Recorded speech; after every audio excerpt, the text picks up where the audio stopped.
우선 조선 해운 산업과 탈탄소화라는 주제로 인트로덕션을 드릴 건데요. 3단계로 좀 나눠봤습니다. IMO가 기후변화 대응을 위해서 앞으로 팔로업 액션을 정해놨는데요. 2018년부터 23년까지, 2023년부터 30년까지, 그리고 오버 30년, 2030년 이후로 이제 나눠놨는데, 주요 내용들의 골자를 살펴보시면 대체 연료라는 내용과 로우 카본, 제로 에미션, 그리고 디카보네이션, 이런 단어들이 눈에 띕니다. 앞으로 지금 현재 2019년인데요. 2020년 이후에 향후의 10년 또 그 이상은 이러한 주제들이 조선 해운에 있어서 굉장히 메인 테마가 될 것 같다라는 점을 유추해 볼 수 있겠습니다. 그럼 국내 상황을 좀 보겠습니다. IMO만 보면 좀 서운하니까요. 한국은 어떤 상황인가 이렇게 살펴보면 항만 지역 대기질 개선에 관한 특별법이 통과가 돼서 2020년 1월 1일부터 시행이 됩니다. 즉 미세먼지에 대한, 선박 미세먼지에 대한 강력한 규제를 도입하게 되는 거겠고요. 그 다음에는 황산화물 배출 규제 해역에 대한 지정고시가 마련 중에 있습니다. 현재 행정 예고되어 있고요. 이와 같이 미세먼지, 삭스, 낙스와 같은 대기오염물질들을 줄이기 위한 혁신적인 기술이 앞으로 필요하다는 점을 알 수 있겠습니다. 그렇다면 혁신적으로 뭘 해봐야 될까라고 생각을 해보면 결국에는 연료를 어떻게 바꿔볼까라는 점으로 많은 분들이 생각을 하실 수 있습니다.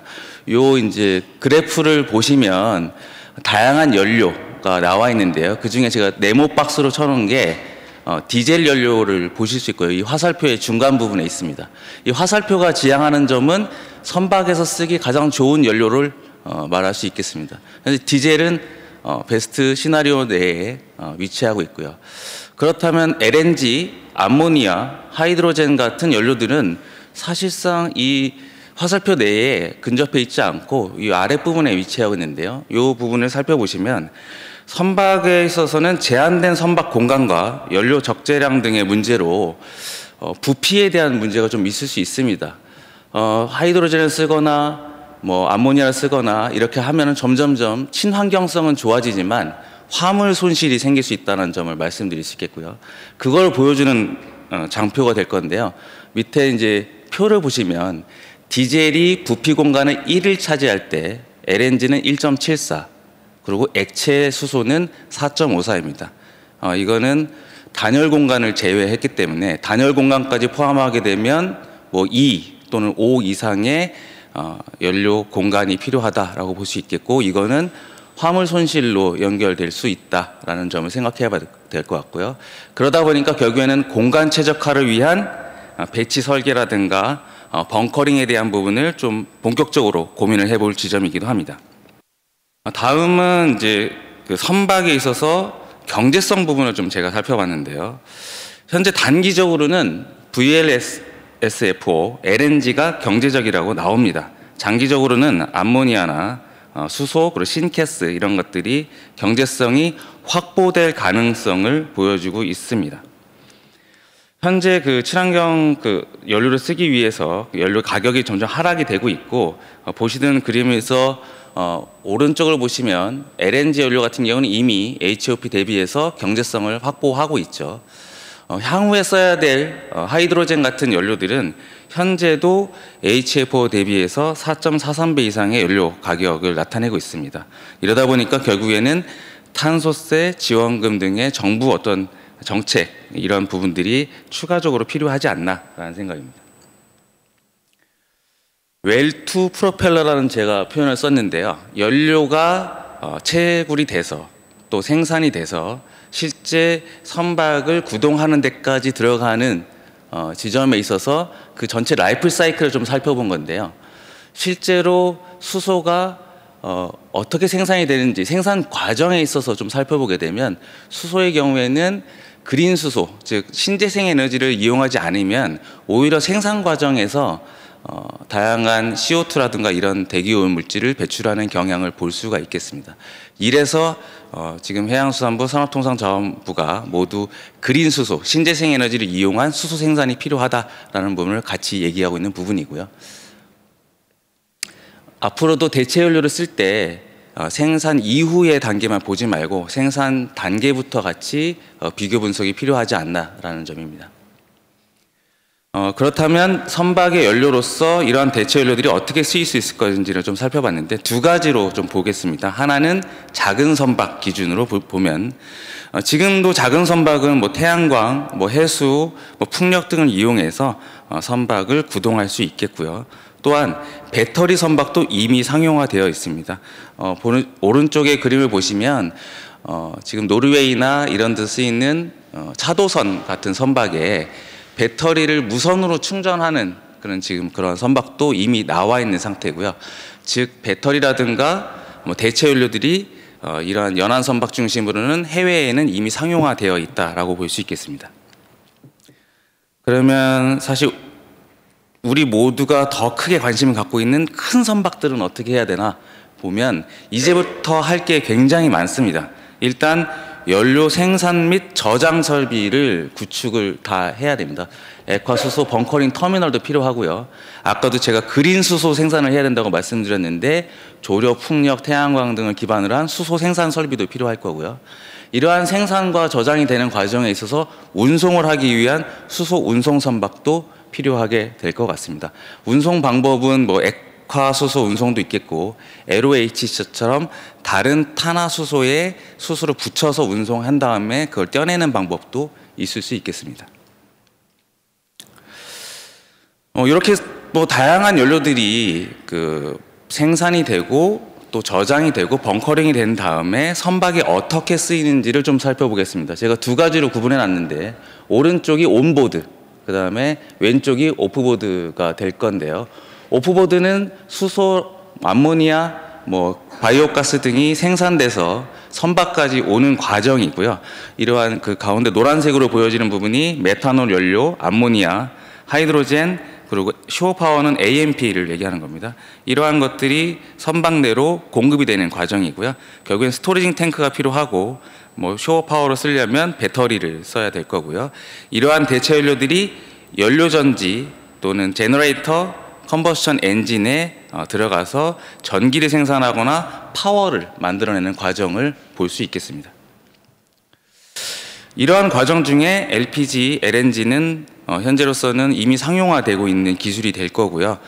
산업통상자원부 해양수산부가 이러한 상용화된 추진선박 기술을 돕기 위해서 LNG 벙커링 베슬 같은 인프라를 열심히 구축하고 계시는 상황입니다. 또 다른 대체 연료 중에 하나인 에탄올과 메탄올의 경우에는 뭐 엔진 개발 그리고 FGS 시스템 등 인프라 구축도 필요하고요. 에탄올 자체의 고가 부분도 해결을 해야 될 것 같고요. IGF 코드 같은 국제 표준이라든가 국제 지침도 마련을 해야 되는 상황입니다. 그 다음 단계의 연료로 볼 수 있는 수소, 암모니아 등은 뭐 연료 엔진 개발도 필요할 것 같고요. 그 다음에 연료전지의 대형화, 상용화도 필요할 것으로 보여집니다. 뭐 전기 추진이 이러한 대체 연료 시스템하고 맞물려 있는데요. 결국에는 대체 연료를 쓸 경우에 프로펄전 시스템을 지금의 메인 엔진의 미케니컬 프로펄전 시스템에서 일렉트릭 프로펄전 시스템으로 바꾸게 될 가능성이 상당히 존재하고요. 그러다 보니까 제너레이터, 배터리, 연료전지가 전기 추진을 위해서 필요한 그런 기능으로 볼 수 있겠습니다. 배터리 같은 경우에는 이제 화재가 난다기보다는 열 폭주가 일어나는 현상이 있는데 이런 부분들을 제어하기 위한 안전 기준이 다수 필요할 수 있다라고 볼 수 있겠고요. 연료전지를 쓰기 위해서는 수소나 LNG를 연료전지 공급해야 되기 때문에 이러한 부분들에 대한 국제 지침 등에 대한 개발도 필요하고 선박용에 맞는 연료전지 기술 개발도 필요할 것 같습니다. 현재 ESS 같은 배터리를 선박에 탑재한 사례가 한 350척 정도 이상입니다. 근데 이거는 추진용이라기보다는 보조 발전용으로 탑재된 사례들이라고 볼 수 있겠고요. 뭐 그 리스트라고 볼 수 있겠습니다. 주로 페리선이나 이런 작은 연안 선박에 적용이 되고 있고 연료전지 같은 경우에도 선박의 주전원, 보조전원으로 사용되고 있는데 중간에 오른쪽 중간에 보면 SF 브리즈 프로젝트라고 있는데요. 이 선박에 들어가는 연료전지 사이즈는 약 5메가와트 정도인데 아직 설계 중인 걸로 알고 있습니다. 전기 추진 선박에 예를 나와 있고요.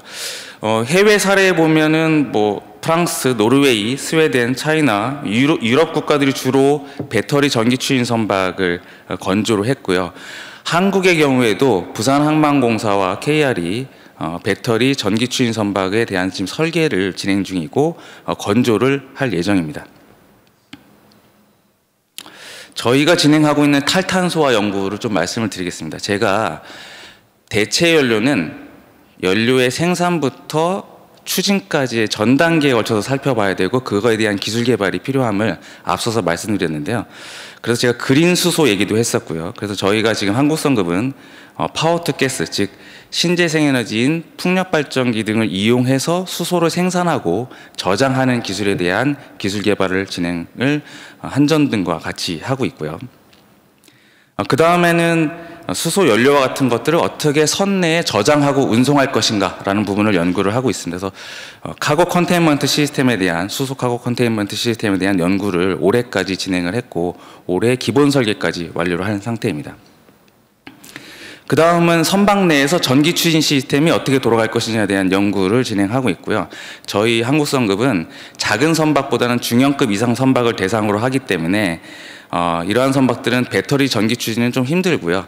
LNG 발전기와 배터리 연료전지를 혼합해서 쓰는 하이브리드 추진 선박의 개념으로 발전을 하게 됩니다. 그래서 이런 하이브리드 전기 추진 선박에 대한 연구를 2020년까지 진행을 하고 실증을 할 계획으로 있습니다. 또한 연료전지를 직접 추진 전원용으로 쓰는 PEMFC 하이브리드 전기 추진 시스템에 대한 기술 개발도 저희가 진행을 하고 있는 상황입니다. 향후 예측과 결론을 말씀드리겠습니다. 어쨌든 대명제는 디카보네이제이션입니다. 그래서 어쨌든 탈탄소화라는 걸 해야 되고요. 탈탄소화라고 하는 쓰이는 표현을 저희가 주목하고 있는 이유는 하이드로제네이션은 아닙니다. 꼭 수소만 써야 된다는 건 아니란 얘기죠. 그래서 메탄올, 메탄도 있겠고 그리고 암모니아 같은 대체 연료를 포함한 수소도 그러한 연료 중에 하나로 쓰이게 될 가능성이 있고요. 단계적으로 보게 되면 2025년까지 해야 되는 일이 있겠고 2030년까지 해야 되는 일이 있겠고 2050년까지 디카보네이션을 완성을 해야 된다라는 대명제가 있을 수 있다고 보겠습니다.